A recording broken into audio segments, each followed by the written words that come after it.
Monsieur Luceni Makanera Kake, bonjour. Bonjour. Il y a un grave accident de la circulation qui s'est produit samedi à Yorokogia, c'est dans Dubreka. Vous étiez avec le chef de file de l'opposition de retour d'une tournée à l'intérieur du pays. Vous vous êtes rendu pour pouvoir saluer les familles éplorées. Après, c'est le chef du gouvernement qui s'est rendu aussi sur les lieux. D'aucuns estiment qu'on devrait décréter une ou deux journées au moins de deuil pour les disparus. Est-ce que vous partagez ce point de vue?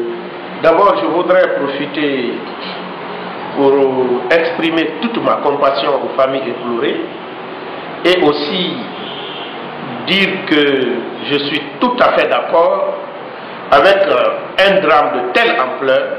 On devrait au moins décréter une journée de deuil national. Mais ce qui est important à faire remarquer, c'est que nous avons appris l'accident. Nous étions à Dabola, nous sommes arrivés à Youlaye avant le Premier ministre. C'est autant dire que si le Premier ministre est arrivé là-bas, parce qu'il a appris que El Diallo et sa suite devaient être.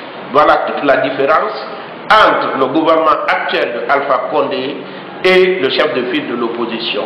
C'est-à-dire le peu d'importance qu'ils accordent aux problèmes de leur population. Alors, vous avez passé près de 2 semaines à l'intérieur du pays avec le chef de file de l'opposition. Est-ce qu'on peut savoir l'objectif de cette tournée?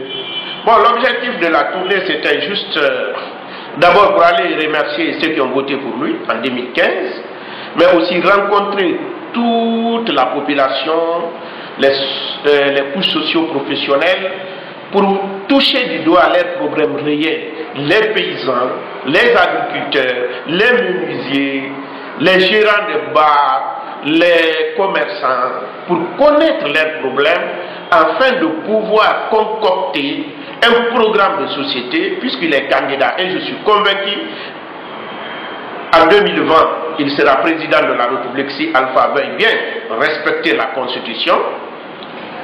Sinon peut-être il peut devenir président avant. S'il est président de la République, c'est pour lui permettre de préparer à l'avance la réponse adéquate aux problèmes posés par la Guinée. Alors, est-ce que vous avez l'assurance que les personnes que vous avez vues mobilisées pour réserver un accueil chaleureux à Cellou Dalein Diallo vont voter pour lui en 2020? Vous savez, les gens sont encore en train de raconter des choses. Moi, vraiment, je ne comprends pas le Guinée. Cellou Dalein n'est pas le seul politicien. Pourquoi les badauds ne sortent pas pour regarder les autres aussi, si c'est des badauds? Mais c'est faux. Ce sont des militants convaincus. Cellou Dalein Diallo, il est pour moi le leader le plus populaire de toute l'histoire de la politique guinéenne. J'ai eu la chance d'accompagner Bamamadou, Siraj Diallo, Alpha Condé, et aujourd'hui je suis avec lui. Je peux faire la différence. Donc ce qui est évident, c'est qu'aujourd'hui, Alpha Condé a installé un désespoir total chez tous les Guinéens, à commencer par son parti, le RPG, qui est sa première victime. Et Cellou Dalein Diallo est en train de susciter un espoir chez les Guinéens. Cet espoir suscité, c'est ce qui fait que partout, il est salué, félicité, adulé. Luceni Makanera Kake, merci d'avoir répondu à nos questions. Tout le plaisir était pour moi.